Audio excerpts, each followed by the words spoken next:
Hey everybody, welcome back. Welcome back to Generation X Nation. Look, we're going to be doing a real quick review. The Real Housewives of Potomac. Y'all know I love my 3-minute wrap-ups, but every now and then, like I said, I have to do a video to get into these algorithms.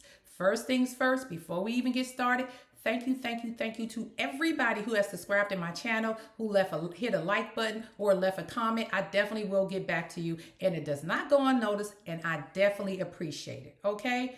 Thank you. I cannot say that enough. Now, my commentary for those who follow me is based on week to week off the episode that airs. I can only commentate on what I see. Now, what I try to do in my commentary is watch the show, then do my video, and then I may go and look at stuff on Instagram or Facebook or somebody else's stuff. I don't like to piggyback off of what other people are saying. I like to do my stuff just fresh off the dome. That's why sometimes my stuff is a little different from everybody else's. But I try to just be original with mine, in other words. Now, with that being said, that's not that anybody else is copying anybody. I just like to do my commentary, and then I'll look at other people's. And sometimes we do have the same exact opinion about certain things, all right? Now, with that being said, my commentary is just that. It's alleged, in my opinion, and for entertainment purposes only. Alleged, in my opinion, and for entertainment purposes only. That's it. Don't have a dog in this fight. As I said, I understand the shows are edited. I do it based off the 42 or the 44 minutes that they show us without the commercials. Okay? So let's go. Let's get it started. Now, they are still in Aspen getting ready to leave. Giselle is still going back and forth with Angel. She done called Angel a terrible host. Everybody's pissed off. She said, hey, we are going to the Four Seasons. We ain't going back to that raggedy cabin. You got us up there in the woods with the lions and tigers and bears. And Angel at some point said, okay, fine, I give up. That's the accommodations y'all want. Y'all go ahead out there. I was trying to find y'all something else, but since Giselle done found y'all something, y'all go ahead to the Four Seasons. Everybody is happy. Once again, Angel, you're allowing Giselle to run over you. So after they decided that, then they said, but what's on the agenda tomorrow? She said, oh, we're going to do some fly fishing, and then we're going to have an open fire lunch. And Giselle said, pump your brakes. We're going to have breakfast in the morning, and then we're going to meet you later on for fly fishing. And then Angel, once again, going back and forth with Giselle. Angel, this is your trip. If you want the ladies to go fly fishing, then you say, meet me for fly fishing. We're going to get there and eat lunch. Giselle, if you want breakfast, maybe you should push the time up a little bit so you can have time for breakfast. But we're leaving at this time for fly fishing. But once again, you negotiating with Giselle over your trip. And this is why Giselle is running over you like a bulldozer. Because you don't say what you need to say to her while the show is going on and you're being filmed in those scenes. But then you get in the confessional and you got all kind of smoke for Giselle and them in the confessional. We need to see that smoke while you're in the scene, Angel. That's all we're saying. So Giselle said, well, look, we're going to be at these Four Seasons. Y'all want to spend the night with us? Angel said, yeah, we'll be there. No, and deep down inside, you don't want to be nowhere around those girls, Angel. I'm still confused. Why did you even pick this trip and invite them when you really, obviously, don't really care to be around them? And apparently, they don't even care to be around you. Just my opinion. Now, Giselle makes this comment about Angel having to check with Bobby all the time. I'm sick of hearing Bobby's name. And I get it. At some point, you're like, God, can you think for yourself? But I also understand Angel is married. That is her husband who has provided her a soft life, and she needs to make sure everything's okay with him before she stayed at that hotel overnight. But when Giselle starts saying, Bobby, and they were showing all that footage, it just reminded me, for some reason, rest her soul, Whitney Houston and Bobby Brown, when they were sitting on that, Bobby. Remember, she used to always say that to Bobby. So I think that's what Giselle got that from, but it just fit because his name is Bobby. So after they going back and forth, again, Angel negotiated and said, well, after y'all eat brunch with Giselle, then we'll meet for fly fishing. Once again, you should have never gave in. You should have stuck to your guns. You should have said, look, either y'all coming fly fishing or y'all going to brunch. But we ain't doing both. This is my trip, and this is what I had scheduled. Even Monique said, hey, we can eat brunch any day. I want to go fly fishing.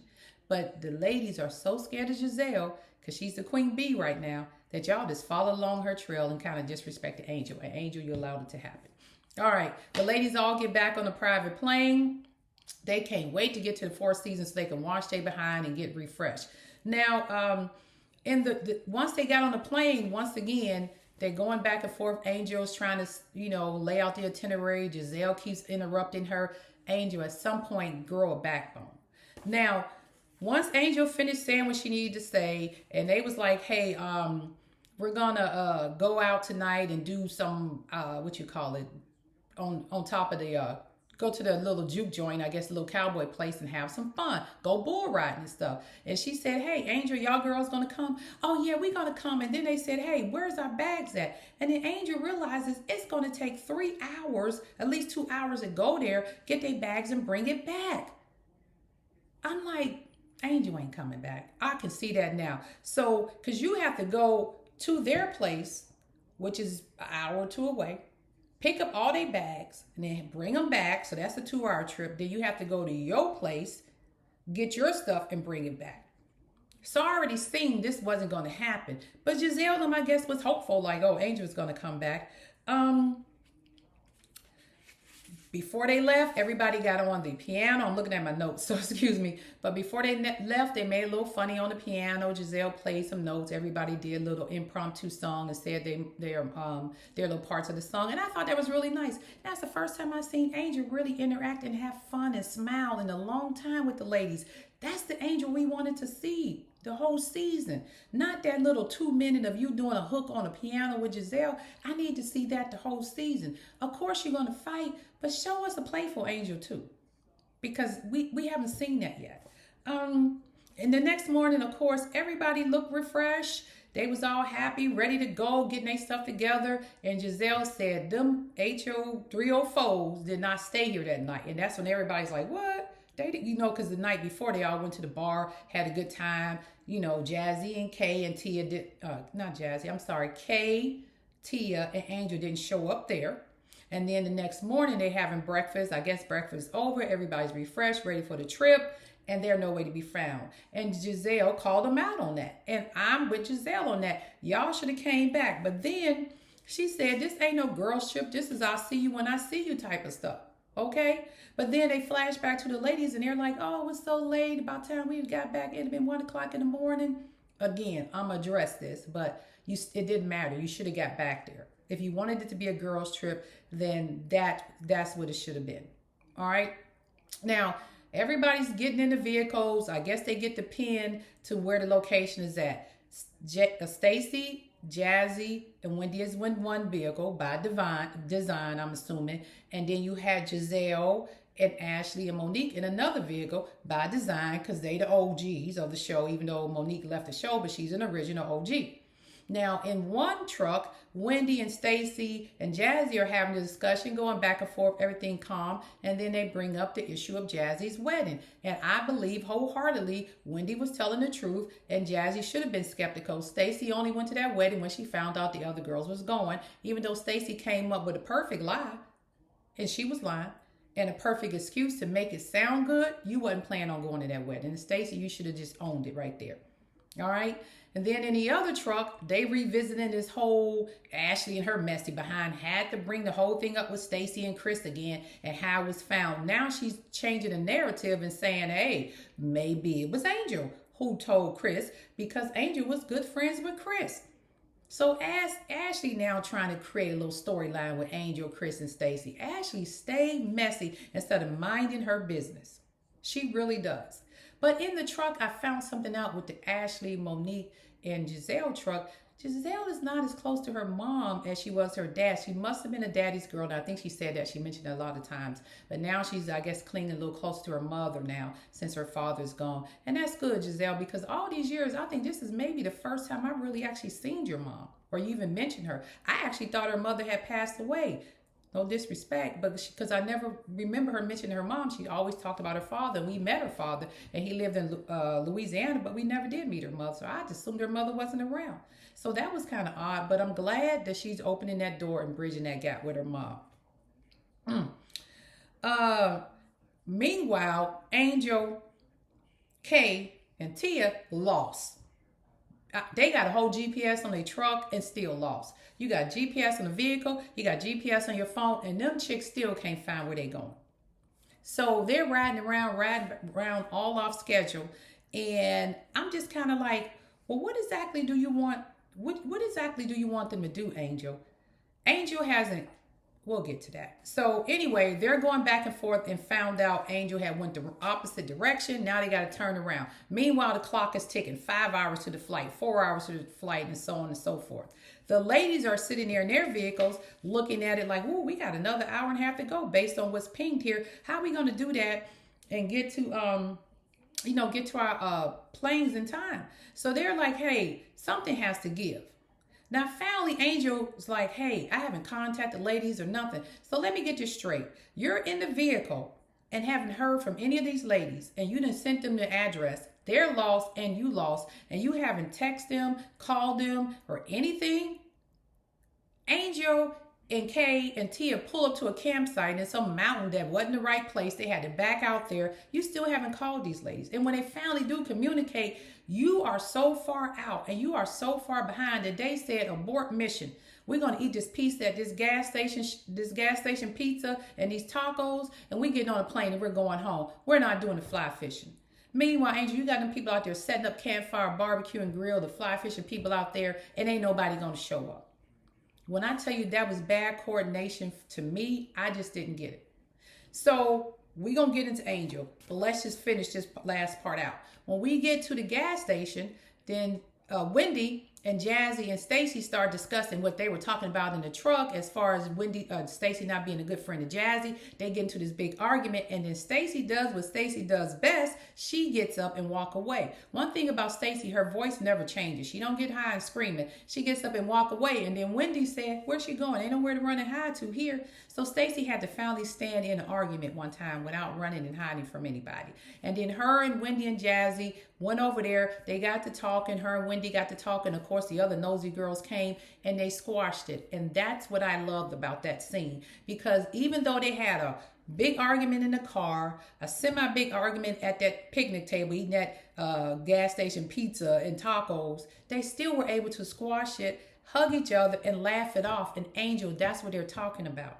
They don't hold grudges forever. It's housewives. At the end of the day, they are going to come together.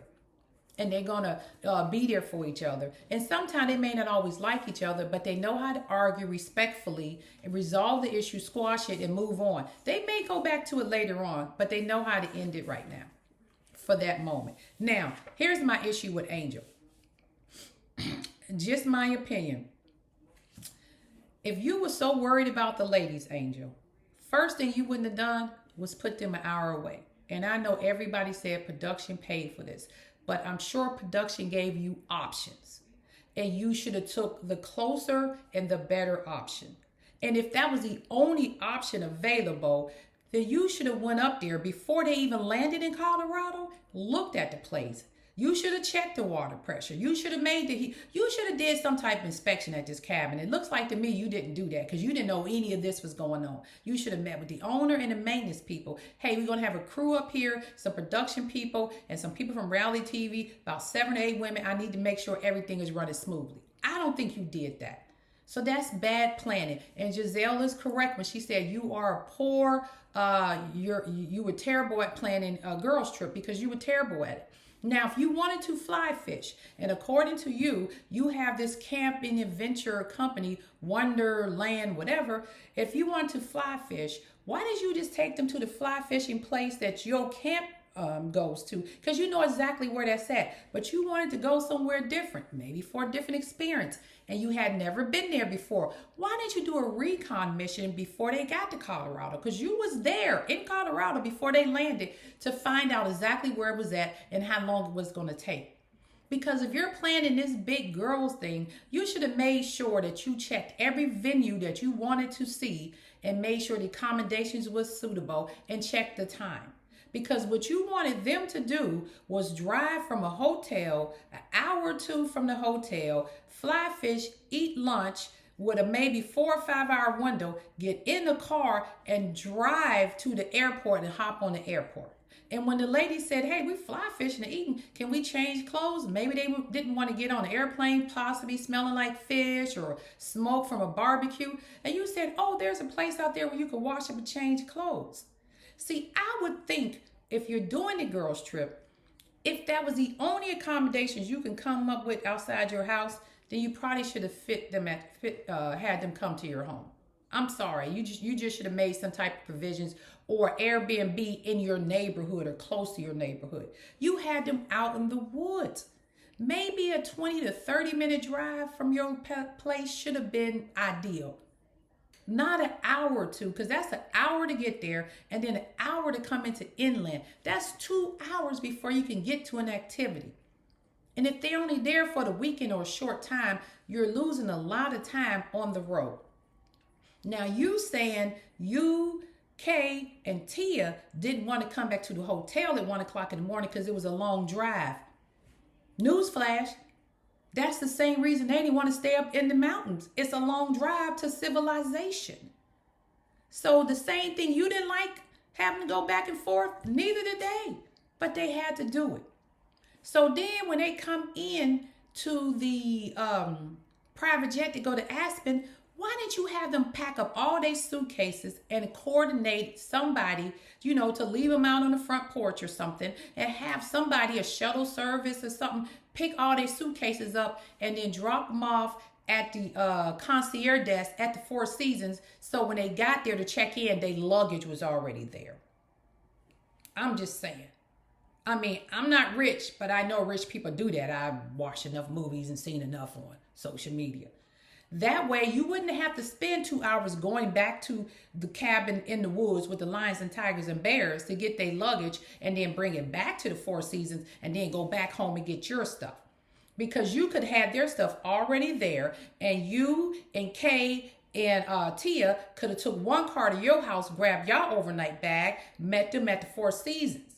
And the rest of them could have had the vehicles when you got off that private jet. They could have had their vehicles, taken them to the Four Seasons where their luggage is there, and y'all could have went straight home, grabbed your luggage and brought it there, and then y'all could have coordinated what y'all was going to do for that night.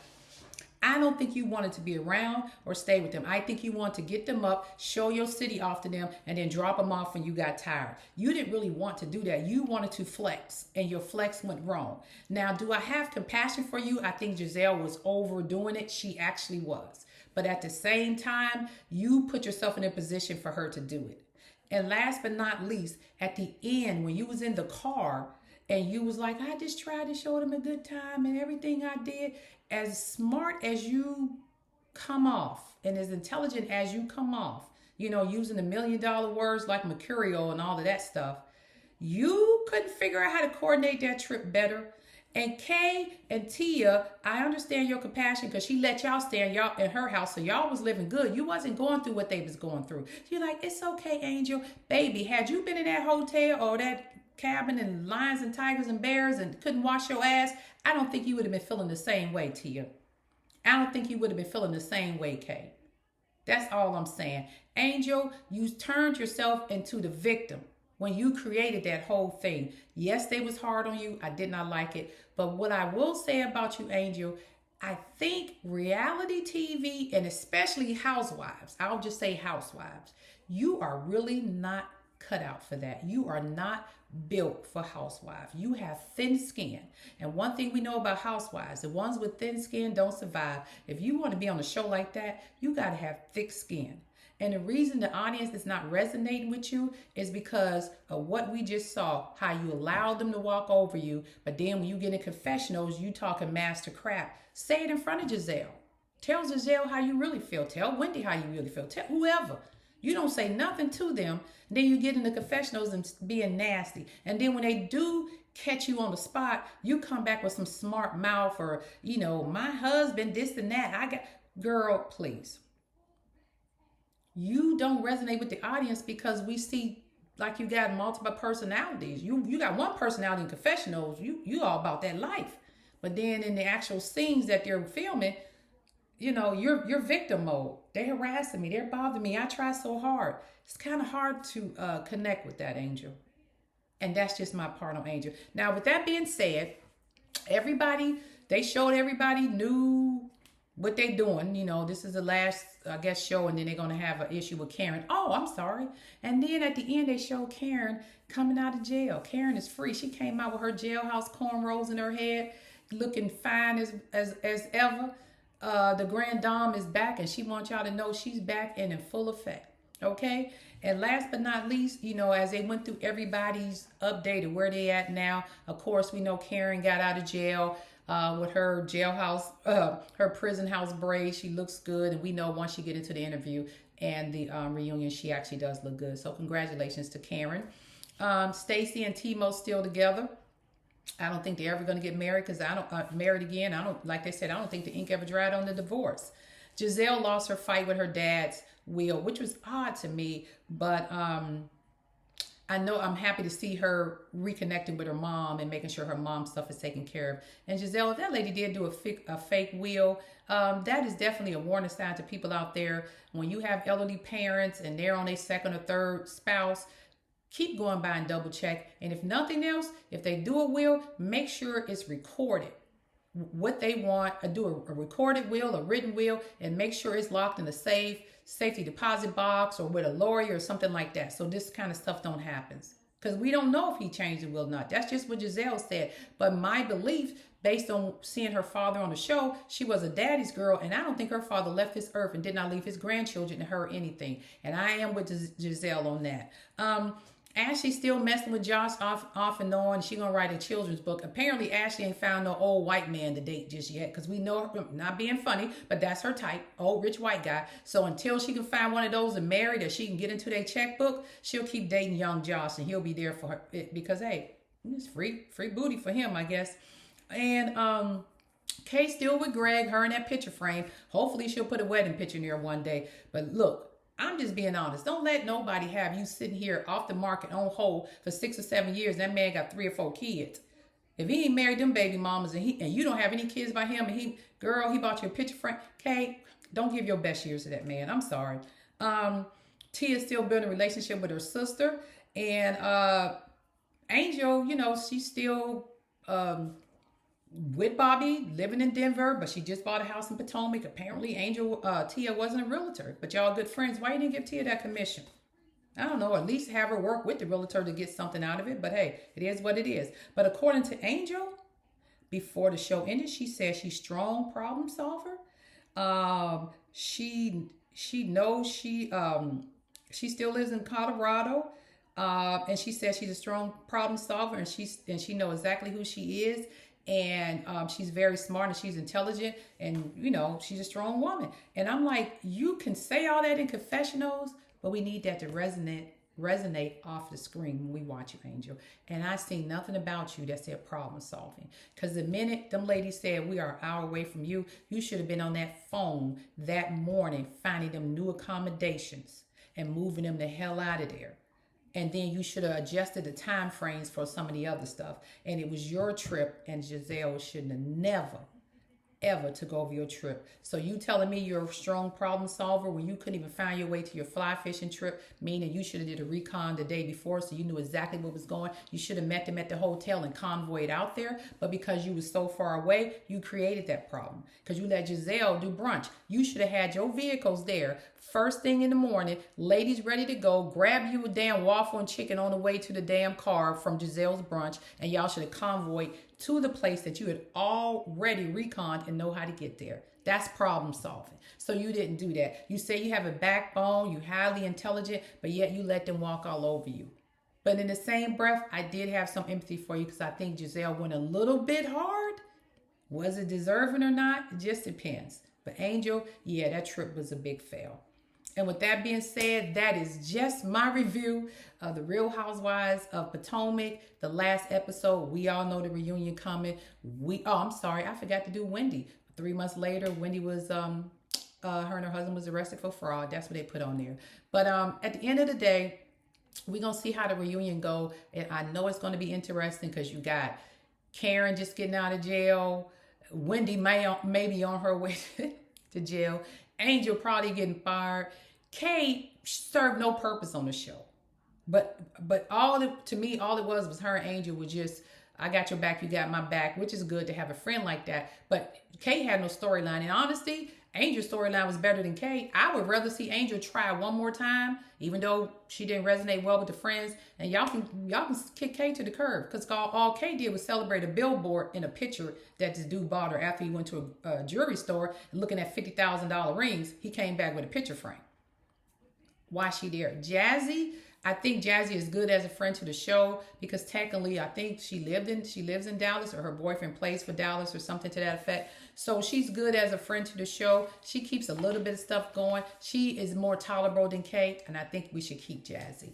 But honestly, Kay could leave, and you can bring Karen back. Angel could give or take, just depends if they want to see her one more season. But Angel, if you come back next season, take the advice that people have been saying about you, different content creators, because these are people who watch the show and keep the ratings up. Take that advice and stand 10 toes down to Giselle in person, like you do in your confessionals. That's all we're saying. With that being said, I'm sorry, I'll say it again. This is Gen X Nation. You guys be safe. Go on and have a great rest of your day. And as I always say, don't worry about the ways of the world, because God is always in control. And with that, peace. And as always, I'm out.